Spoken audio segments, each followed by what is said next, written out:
Ma sœur, voici le bras qui venge nos deux frères, le bras qui rompt le cours de nos destins contraires, qui nous rend maîtres d'Albe. Enfin, voici le bras qui seul fait aujourd'hui le sort de deux États. Vois ces marques d'honneur, ces témoins de ma gloire, et rends ce que tu dois à l'heure de ma victoire. Recevez donc mes pleurs, c'est ce que je lui dois. Rome n'en veut point voir après de tels exploits. Et nos deux frères morts dans le malheur des armes sont trop payés de sang pour exiger des larmes. Quand la perte est vengée, on n'a plus rien perdu. Puisqu'ils sont satisfaits par le sang épandu, je cesserai pour eux de paraître affligé, et j'oublierai leur mort que vous avez vengée. Mais qui me vengera de celle d'un amant pour me faire oublier sa perte en un moment? Que dis-tu, malheureuse? Oh, mon cher Curias! Oh, d'une sœur insupportable audace, d'un ennemi public dont je reviens vainqueur. Le nom est dans ta bouche et l'amour dans ton cœur. Ton ardeur criminelle à la vengeance aspire, ta bouche la demande et ton cœur la respire. Suis-moi ta passion, règle mieux tes désirs. Ne me fais plus rougir d'entendre tes soupirs. Tes flammes désormais doivent être étouffées. Bannis-les de ton âme et songe à mes trophées, qu'ils soient dorénavant ton unique entretien. Donne-moi donc, barbare, un cœur comme le tien. Et si tu veux enfin que je t'ouvre mon âme, rends-moi mon Curias ou laisse agir ma flamme. Ma joie et mes douleurs dépendaient de son sort. Je l'adorais vivant et je le pleure mort.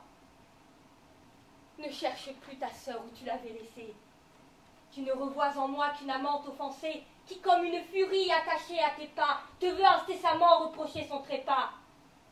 Tigre altéré de sang, qui me défend les larmes, qui veut que dans sa mort je trouve encore des charmes, et que jusque au ciel élevant tes exploits, moi-même je le tue une seconde fois. Puisse tant de malheur accompagner ta vie, que tu tombes au point de me porter en vie, et toi bientôt souillé par quelque lâcheté, cette gloire si chère à ta brutalité. Mon ciel, qui vit jamais une pareille rage? Crois-tu donc que je sois insensible à l'outrage? Que je souffre en mon sang ce mortel déshonneur? Aime cette mort qui fait notre bonheur, et préfère du moins au souvenir d'un homme ce que doit ta naissance aux intérêts de Rome. Rome, l'unique objet de mon ressentiment. Rome, à qui vient ton bras d'immoler mon amant.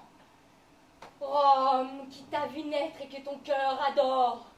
Rome, enfin, que je hais parce qu'elle t'honore.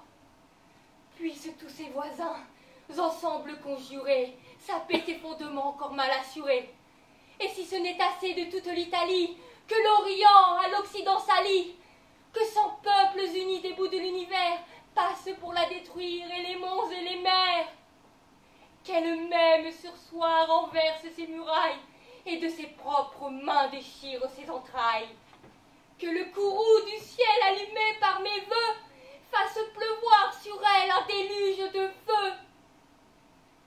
Puissais-je de mes yeux y voir tomber ce foudre, voir le dernier Romain son dernier soupir, moi seul en être cause, et mourir de plaisir. C'est grand!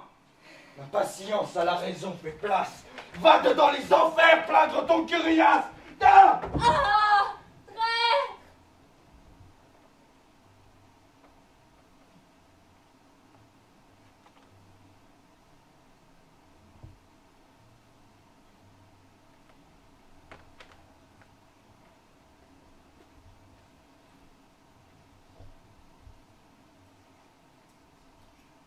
Ainsi reçoivent un châtiment soudain quiconque ose pleurer un ennemi romain.